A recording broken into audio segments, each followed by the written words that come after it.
Man, weird day. I was just walking my camera case around my apartment sort of area for undisclosed reasons, and I just felt like I was being watched the whole time.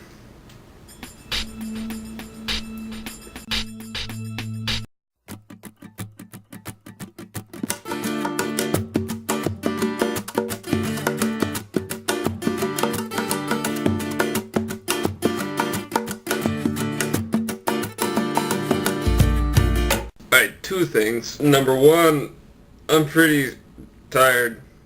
Number two, I'm bald. Fairly bald. Not completely bald, but either way, neither of these two things are going to make this vlog any easier today. For you or for me. Okay, now, believe it or not, all of this is sort of kind of leading into what I'm going to talk about today. It's the end of the school year, and I know some people still have finals, but I'm done. So that means everybody basically is done, if I'm done. And usually the end of the spring semester corresponds with the beginning of summer, usually, and that's exactly what happened in this case. So what I'm going to talk about today is how to make this summer into the most fulfilling summer you'll ever have. Until next summer, of course. Disclaimer. First things first, I have to change the lighting, it's terrible. That's not really any better. Let's define what a fulfilling summer would look like. Now for me, a fulfilling summer involves me doing a lot of things that are going to push me to become more like the person that I want to be.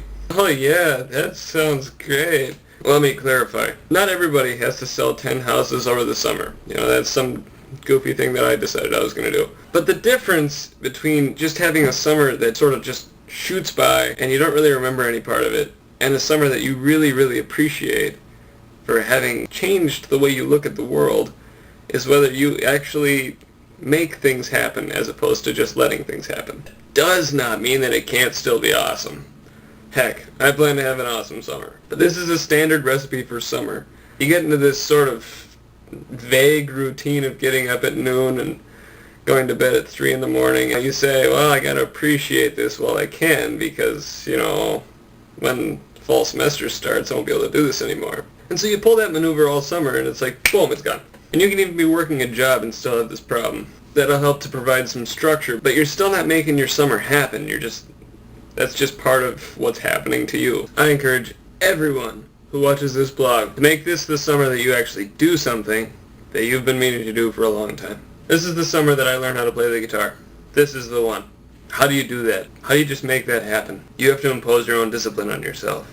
During the summer, you're not forced to do anything. You could even call in sick to work a couple times before they fire you, and it'll be fine. During the summer is when you test your ability to discipline yourself. And the thing is that whenever we hear the word discipline, we think loss of freedom. But the fortunate truth is that the more you discipline yourself to accomplish the things that are important before you just do whatever else there is to do, the more freedom you'll have.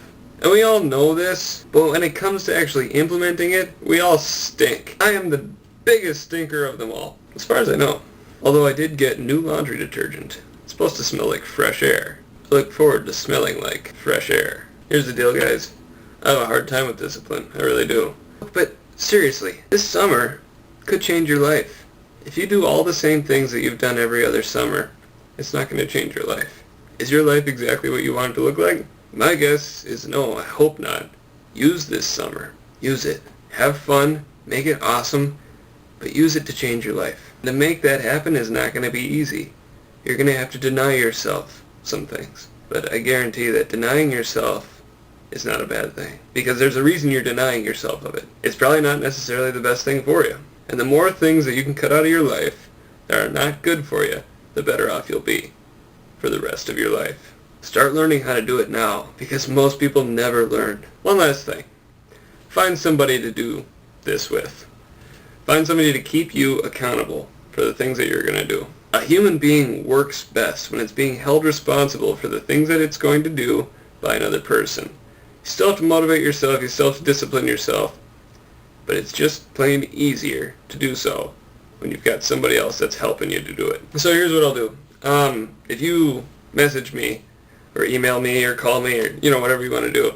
Tell me what you're going to do. I can hold you accountable. If you want me to do it, I can do that for you. Maybe you can hold me accountable to the things that I'm going to do. Deal? Awesome. See you in 2 weeks. It's not as catchy as I'll see you next week, but it's more truthful.